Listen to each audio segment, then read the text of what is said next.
પશ્ચિમ બંગાળના મુખ્યમંત્રી સુવેન્દુ અધિકારી એક્શનમાં આવ્યા। પશ્ચિમ બંગાળમાં આયુષ્માન યોજના લાગુ કરવાનો નિર્ણય કરવામાં આવ્યો છે। સુવેન્દુની સરકારની પહેલી કેબિનેટમાં મોટો નિર્ણય। બોર્ડર ફેન્સિંગ માટે જમીન આપવાની કામગીરીની પણ શરૂઆત કરાઈ છે। ત્યારે આયુષ્માન કાર્ડ યોજના હવે પશ્ચિમ બંગાળમાં પણ લાગુ થશે।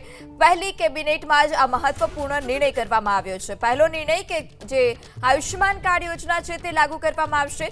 બીજો મોટો નિર્ણય કે બોર્ડર ફેન્સિંગ માટે જમીન આપવાની કામગીરી શરૂ કરાઈ છે। પશ્ચિમ બંગાળમાં આયુષ્માન યોજના લાગુ કરવાનો નિર્ણય કરવામાં આવ્યો છે। સુવેન્દુની સરકારની પહેલી કેબિનેટમાં મોટો નિર્ણય।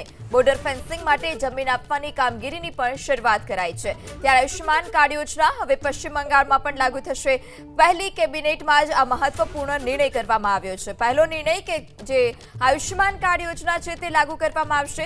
બીજો મોટો નિર્ણય કે બોર્ડર ફેન્સિંગ માટે જમીન આપવાની કામગીરી શરૂ કરાઈ છે।